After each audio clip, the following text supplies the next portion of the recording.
Hi guys, I hope you're doing well. I'm doing great. Nice to have you with me. Today I wanted to talk about my life as a flight attendant. That is something that I haven't actually done. I've shared some videos of my travels, but I haven't really talked about my experience as a flight attendant. And I've received a few questions from some of you, so I decided to just do a Q&A. I've added some of my own questions in there just to get the full picture of this experience. So if you're interested in something like this, let's go. Okay, so the first question is, have you always wanted to be a flight attendant? So the short answer to that is no, not really. I didn't know that it's something I wanted to do, but the first time I became aware of that as a career was when I was a young girl in elementary school, and one of our required readings in class was a book called Anna, the Air Hostess. It was written by an author called Cynthia E. Hunter, and that I think was the first time I became aware of that as a career, as a job, to be honest. And then when I was growing up and I became a teenager, I remember I used to see air hostesses. I used to see them and I thought it was so glamorous, but it was never something for me. I was raised different, not really to embrace, the artistic subject. So I always knew I was going to do something, serious, as opposed to something I just considered,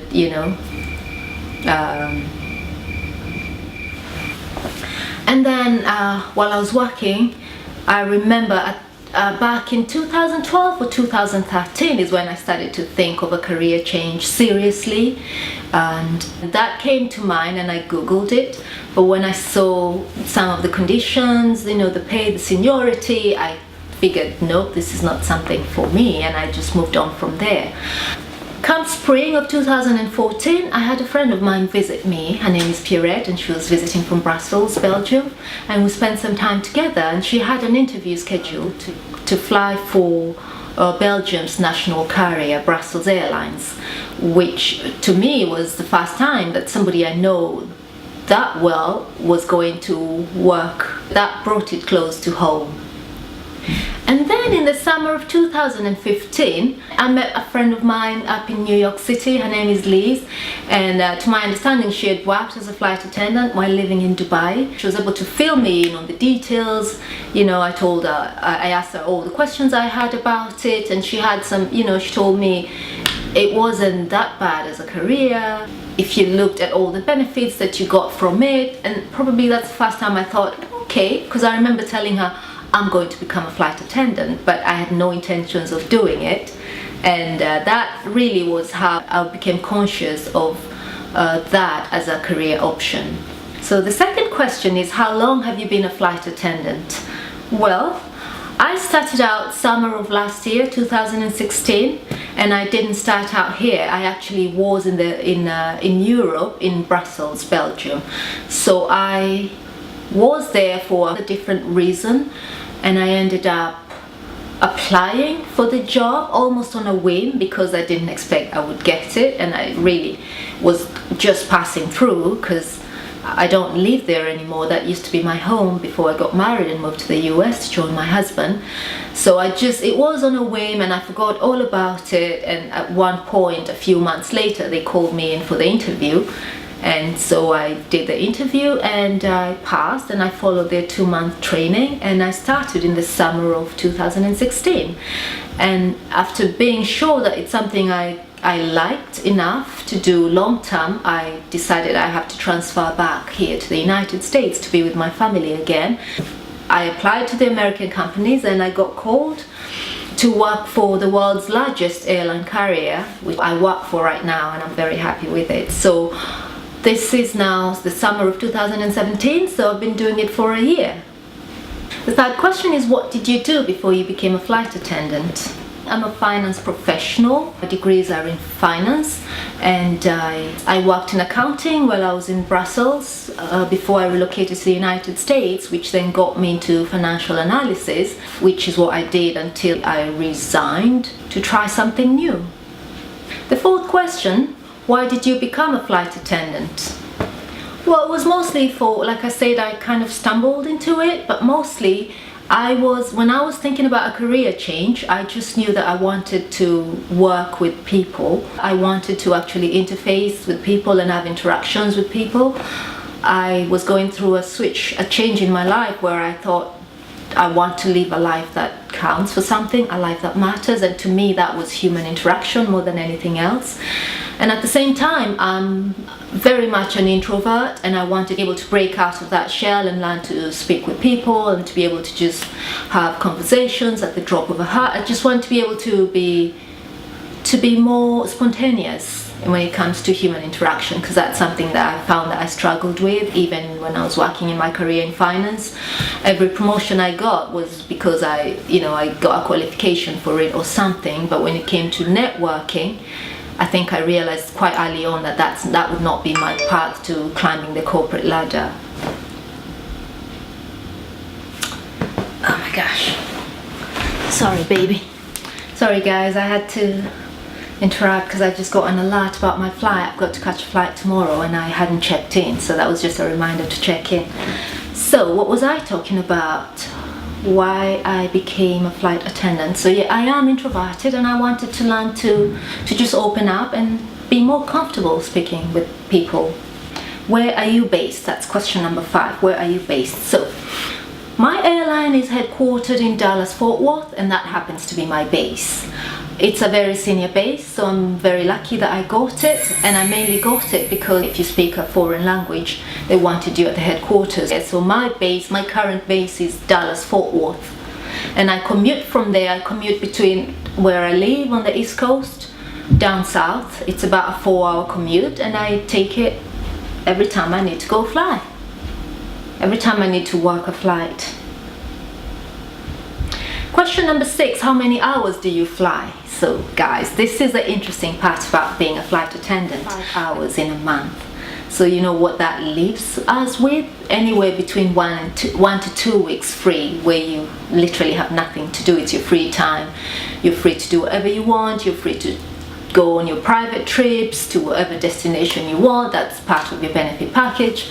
Or you just get to stay home and spend some time with your family. So that is actually one of the huge perks of working in this field, and I'm so grateful because I didn't know about it, so I'm really grateful for that. You have to get your 12 days off every month, so you end up having quite a bit of free time.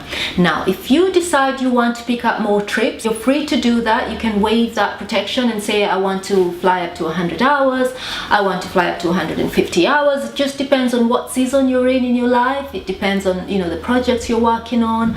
That's also your prerogative. So that there's quite a bit of flexibility in it, and I'm so appreciative of that. And the next question is, what routes do you fly? So like I said, I am a speaker. I speak Dutch and I speak French as well. So that's the reason I'm actually based in Dallas Fort Worth, because we have a route that flies Dallas Amsterdam. That's the flight I'm currently on. I fly once a week. I really just fly 4 trips in a month, and I've clocked my required hours, and then I'm free the rest of the time. Now, I've also been lucky enough to be able to have done some domestic flights. I have been to Miami several times. I've been to Oregon. I didn't know it was so beautiful, or I didn't even know it was on the West Coast. I know very little about American states, the geography of it all, something I'm really looking forward to learn. The Amsterdam flight, once that's wrapped up, I should be able to hold other destinations, Paris or Canada, to be able to use my French. But also I'll be able to continue discovering the states in America, because like I said, it's something I'm interested in. But what I'm most excited about is discovering South America. I've so far been to Mexico, I've been to Guadalajara. I can't wait to start going to destinations like Cancun, and I would also love to visit the Caribbean, the islands. I'm really looking forward to that opportunity. All right, next question. What do you enjoy about flying? What do I enjoy about flying? Well, like I said, my main motivation was to conquer my introverted nature and just be able to get out there and speak to people. Now, I get to do that every single flight because we're always flying with a different crew. So any given time you have new colleagues that you have to just chat with, and you're with them for hours, you're with them for days. Like my Amsterdam trips, that's 3 days at a time. So that's giving me plenty of opportunity to do that. and also on the aircraft I get to meet passengers and I get to chit chat with them. Being the speaker on the flight means I get to board the flight, so every passenger coming in, I'd have a smile for them and I'd have a word. I've become quite adept at, you know, picking up little comments. I'll probably say something about the t-shirt you're wearing, or I love your shoes, that hairstyle, and it just makes me, sometimes I'm so in awe that I could actually hold a conversation with a stranger and we have like banter back and forth. That's what I set out to do, and I feel so blessed that I'm already getting there so early in the job, and I'm looking forward to many more years of being able to do that. The other thing is just the culture. I absolutely love seeing other people's culture, the way they live. Now, I used to travel already even before the job. My previous job in Brussels was with a European Union, was with an EU subsidiary, and I traveled quite a bit to some of the EU member states. So that part I already knew.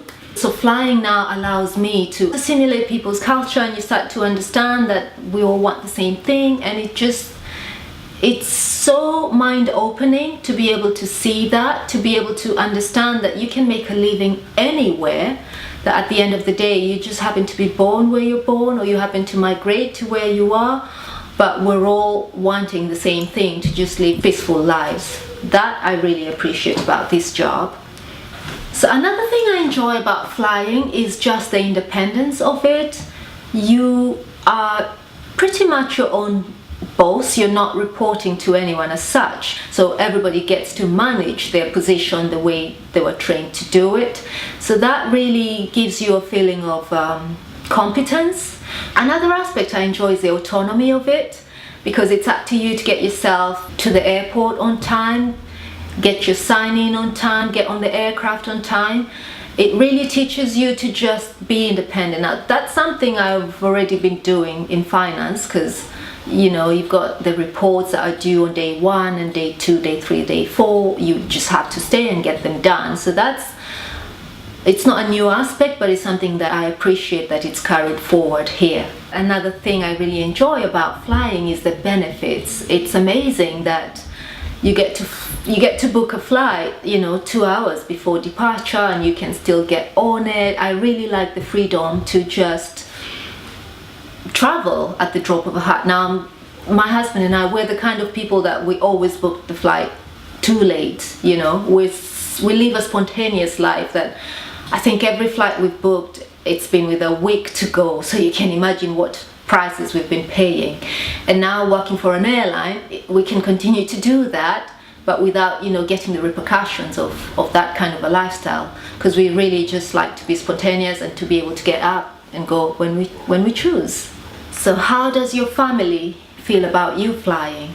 So my son absolutely enjoys it. He doesn't live at home, he lives on campus, but this summer holidays he was home and he was able to travel quite a bit. He's traveled extensively here within the US.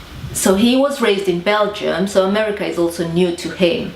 And now me working for an airline within the United States allows him to travel and visit other states. He's been to Washington DC, he's been to LA, he's been to New York, he's been to Philly. He just took over. I'm glad that he actually took it upon himself to start planning his trips. He went to Amsterdam, he went to Brussels, and he just got back last week because school was beginning this week, so we dropped him off last weekend to college. My husband has always been independent, always. He's never been the kind of man that needs any type of babysitting, so me being gone versus me being here, it might make a difference in terms of, you know, we miss each other, but in terms of taking care of him, he's never been that kind of a person. He's quite independent and he's okay with it. I'm a great cook. Yeah, he cooks. And iron clothes. Yeah, he cooks for himself. Anything in the house. Yeah. He'll cook for himself, he'll iron, he does it all. He does it all, so he doesn't need that kind of, you know, babysitting. I'm very lucky like that. So the last question, 10, what next? What next? Well, these are very exciting times for us, because I think for well, not for the first time ever, but more than ever now, the world is really our oyster. Like, we can go wherever we want, we can do whatever we want. My husband is British, so we don't have such strong ties to be in one place. And the company I work for has bases pretty much all over the United States. So I'm required to stay in Dallas for at least 1 year. But after that, the world opens up. We can go to wherever we want. I can relocate to whichever state, and my husband is very flexible in terms of, we're not set in our ways. We're ready to move. So these are exciting times because we're considering Miami, we're considering New York. I would love to try LA, but my husband will hear none of it. I'm not sure what he has. He's never been open to the West Coast, which is fine. I mean, for me, I think the decider is where it's hot versus where it's warm. I'm into fashion, and I have a fashion blog, and I design. And when I think of that, I think maybe we should be in New York. But then when I think of the freezing cold, I just think, no, let's just do Miami. So those are some of the considerations we have. It's exciting times, it's early days. Eventually everything will unfold exactly as it should, but for now we're just enjoying the ride. So that's it, the 10 questions answered. In case there are any more questions that you have that I didn't answer, feel free to put them in the comment section below. I hope you enjoyed this video, and I'll see you again in the next one. Thank you so much for tuning in. Bye bye.